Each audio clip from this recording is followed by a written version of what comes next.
রংপুরে গ্রেফতার হওয়ার পর সাবেক সংসদ সদস্য আফতাবউদ্দিন সরকারকে নীলফামারীর দুটি মামলায় গ্রেফতার দেখিয়ে কারাগারে পাঠিয়েছে আদালত। নীলফামারী 1 আসনের সাবেক এই এমপিকে আদালতে আনা হবে এমন খবরে আদালত চত্বরে ভিড় জমায় ভুক্তভোগী ও সংক্ষুব্ধরা। হামলাও চালায় আফতাবউদ্দিনের ওপর। বিচারের দাবিতে দেয়া হয় নানা স্লোগান। গেল 6 মার্চ রংপুরের সেনপাড়া এলাকা থেকে আত্মগোপনে থাকা নীলফামারী 1 আসনের সাবেক সংসদ সদস্য ও ডিমলা উপজেলা আওয়ামী লীগের সভাপতি আফতাবউদ্দিন সরকারকে গ্রেপ্তার করে রংপুর মেট্রোপলিটন পুলিশ। সে সময় তাকে রংপুরের দায়ের করা হত্যা মামলায় রংপুর জেলা কারাগারে পাঠায় আদালত।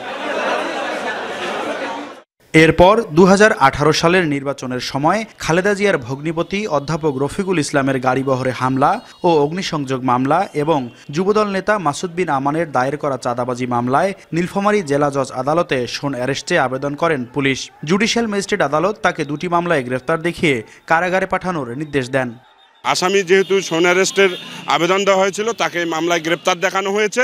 পরবর্তীতে রাষ্ট্রপক্ষ চিন্তা করবে বা রাষ্ট্রপক্ষ তাকে কয়দিনের রিমান্ডের আবেদন করবে। পরবর্তীতে আইনের ধাপ অনুযায়ী তাকে রিমান্ডের জন্য আমরা অবশ্যই আবেদন করব। সাবেক সংসদ সদস্য আফতাবউদ্দিন সরকারকে আদালত প্রাঙ্গণে নিয়ে আসলে তার উপর চড়াও হন ভুক্তভোগীরা।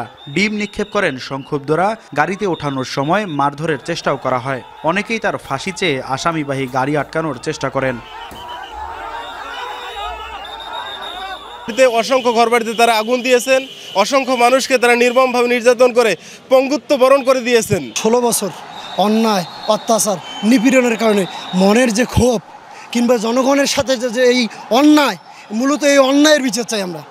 অভিযোগ আছে আগুন খাওয়া বাহিনী গঠন করে স্থানীয়দের উপর নির্যাতন চালাতেন আফতাবউদ্দিন ও তার পরিবারের সদস্যরা। এসব নিপীড়নের সুষ্ঠু বিচার দাবি করেন বিএনপির এই কেন্দ্রীয় নেতা। যত অন্যায় অত্যাচার করছে এই আপনার আগের থেকে সেই 15 বছর থেকে করে আসছে, এখানে তার তো এগুলো লোকে চাইলে বিচার চাবেই এরা, সুতরাং আমরাও তার বিচার চাই। নীলফামারীর সাবেক এই এমপির বিরুদ্ধে জমি দখল, ঘরবাড়িতে অগ্নিসংযোগ সহ নানা অভিযোগে আরও 2টি মামলা রয়েছে। মাহমুদ রাফিন, যমুনা নিউজ, নীলফামারী।